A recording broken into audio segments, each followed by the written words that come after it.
T-Dog, J-Boy, and me, I'm Lugs. Our pride and joy is pumping our mugs. Be careful, kids, it could get rough.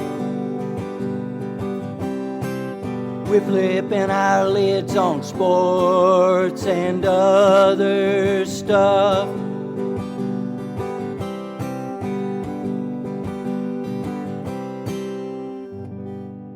Welcome to Sport Weasel Central. I'm Lugs. I'm J-Boy. And I'm T-Dog. Yes, sir. This is sports and other stuff from the cicada capital of the world. Here's what we have for you today. A new 12-team college football playoff may happen.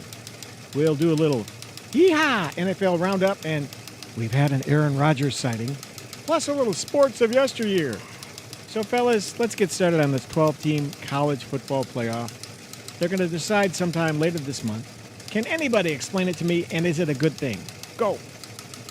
Well, nuts and bolts, I don't know exactly how it would work, but money is at the bottom line. Think of, the cash for these playoffs. But for me, what it means also is, like, college sports and football in particular is one of the last appointment watching sorts of things on television. It'll take away emphasis because you don't have to worry about Alabama or Auburn because Alabama's always going to be in the playoff, and so is probably Auburn. Ohio State, Michigan, although Michigan is in the dumper right now. So it'll take a little of the oomph away from those former games. But as far as I like it, the more the better. Bring it on.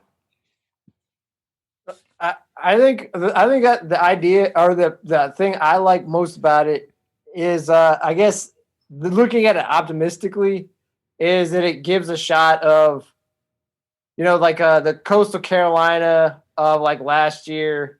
Obviously that great Boise State team that beat Oklahoma in the Fiesta Bowl years and years ago. It gives them a shot, and then the Central Florida that went undefeated a few years ago. An actual shot. Now, will they probably win it? No. But they at least can say now, hopefully, in this 12-game expansion, that they had a legitimate shot to be the best football team in America for whatever designated year. That's the optimistic way to look at it. Yep. The thing I'm concerned about is obviously it's just going to make it easier for the Power Five to probably dominate winning titles. But, I mean, I guess they already do. So I don't even see that. Like, if you're going to look at it cynically, I mean, Alabama pretty much gets in every year anyway. So anyone who's like, well, it makes it easier for Alabama, they already get in every year anyway. So it's like we shouldn't get too upset about that. And finally, we don't have to worry about the Big 12. And it seems more so the Pac-12, them tripping over themselves. They don't have to worry about backdoor falling out of it. Like, they should get one of the 12 spots, one Big 12 or Pac-12 team, right? So, okay, so here's the opposite. I got a thought. So you're Coastal Carolina, you're UCF, you're Cincinnati. Hey, we're in. Fellas, if they win, do you know they play 17 games in a season? 17. If you play all those playoff games and your regular season, your conference championship. And what happens to the Rose Bowl, Sugar Bowl, all the bowl, granddaddy of them all bowls? What happens to those? They kind of blend into this? I haven't seen the particulars. I don't know if they're out there as far as, but again, more football is better for me, no matter what. So let's be honest. The past, 5 years, you knew Alabama, Clemson. Ohio State, Yep. Clemson, Yep.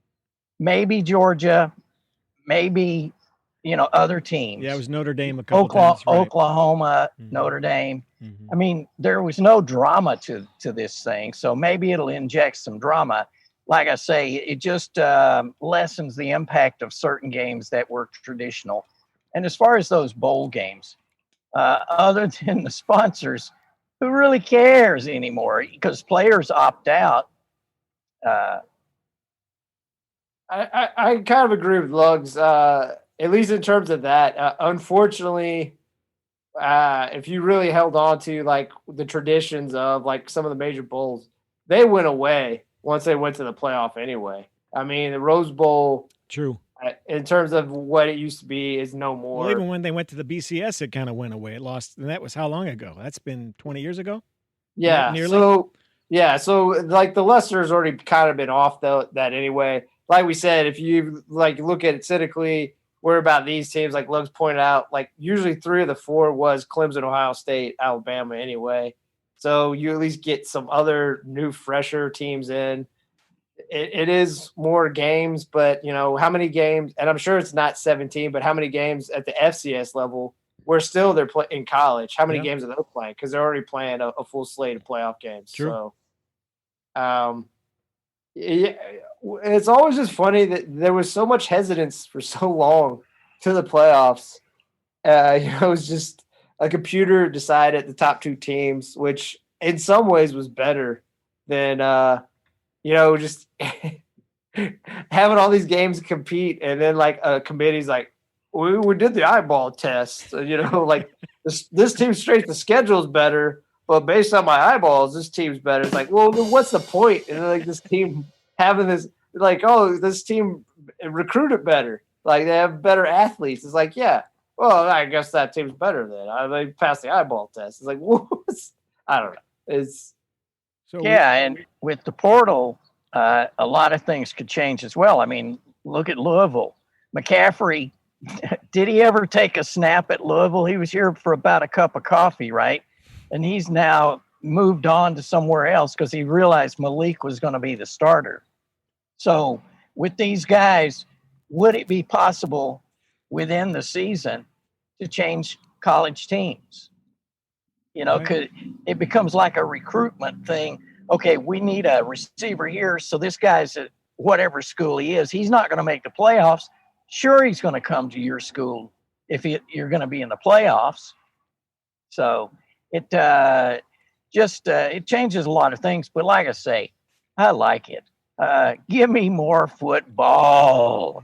All right, I'm going to officially say we should start a Let's Go Chanticleers fan club. Isn't that their moniker? Coastal? Yeah, Chanticleers. Yeah. With that turquoise turf, don't they have something like that? All right, well, anyway, Chanticleers. Yeah. All right, let's move on to the National Football League. Let's round that up. Talk a little bit about Aaron Rodgers. It's hey, things are starting to happen in the NFL. It's getting to be that time of year. Well, since I'm talking to 2 Bears fans, what do the Bears fans make of Nagy saying that Justin Fields isn't ready to start, that our guy and T-Dog's guy, Andy Dalton, is going to start? The Red Rifle pulling up, baby. Let's go. Let's go, Red. Come on, Red. Let's go. I don't have a problem with it. I mean, I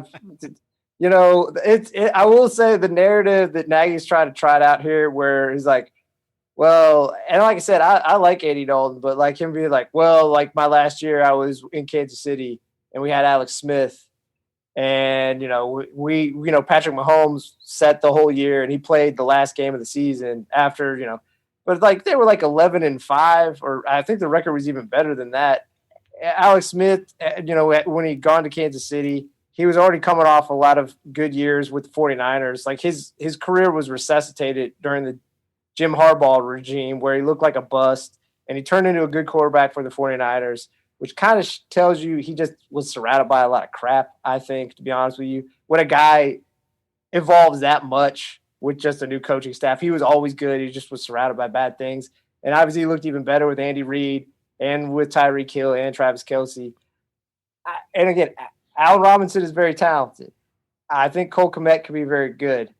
But to be like, oh, yeah, he's just like Andy Dalton's like Alex Smith. Well, also, Alex Smith was, I think, still relatively in the prime of his career. Andy Dalton, while not far off, is probably getting past his prime, so it's not the same. He was never as good as Alex Smith, even though I like Andy Dalton. Oh. Did we lose it? What? Hello? No. Hello. We're Hello. here. Hello? Hello? Is it me you're looking for? I can see it in your eyes.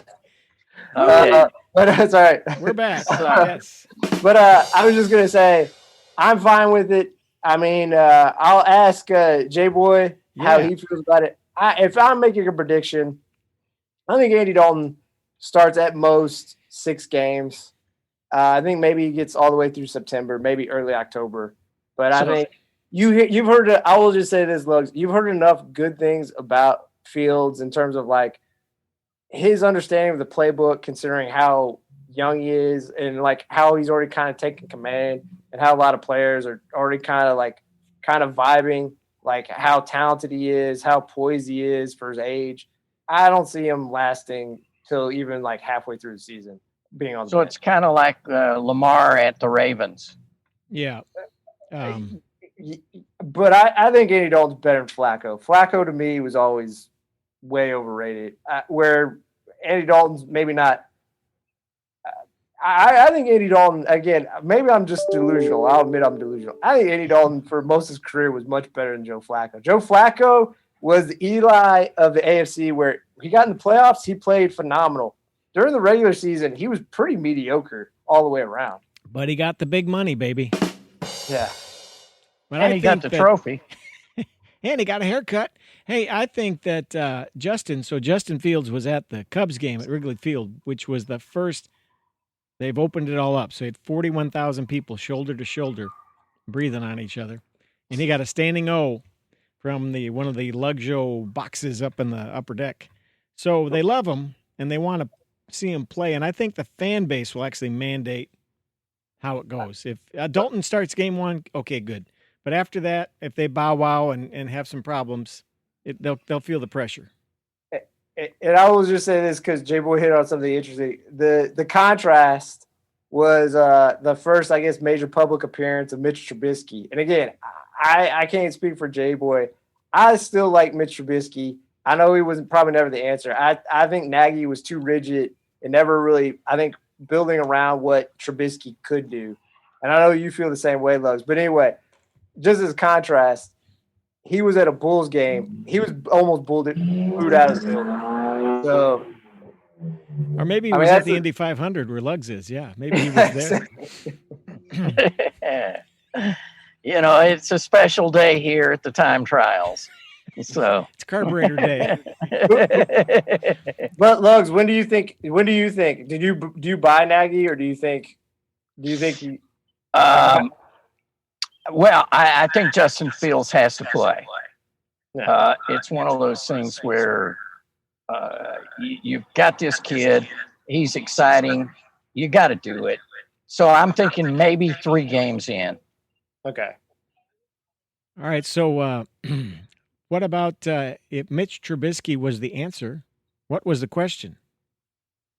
How to ruin a young man's career in one easy step. How to ruin a young man's life. Welcome. Okay, so let's talk about Aaron Rodgers. I don't know why, but somebody wanted to talk about it. Maybe we got a letter in the mail. Said you guys don't talk enough about Aaron Rodgers, signed Wisconsin Joe. So go ahead. Who wants to talk about Aaron? Well, it's just old drama now. You know, if this were a reality show on TV, the arc would be headed down. They would change the narrative to get into the jargon of the day. But his thing at the golf tournament, wearing the shirt that says, you know, he was hacked or whatever that T-shirt said with the crying emoji or angry emoji. You got to give it to him. He plays the drama, so he's going to be back in a Green Bay uniform, and he will play this year. I mean, what man is, even if you're hacked, what are you going to give up? What is it, $35 million? Yeah. That you don't get back, baby. So I kind of agree with Lugs in that, like, I mean, it's the funny thing is to me, like, just when you kind of hear sometimes, like again, like Murphy, their president, like he evokes that Ted Thompson, the guy who drafted him, there's like, oh well, like Ted Thompson used to say he's a complicated person. I mean, I don't think you throw that out there if like you just are essentially telling Aaron Rodgers, like, we're gonna call your bluff, like you're not gonna you know, I'm sure he's built up FU money, like I said.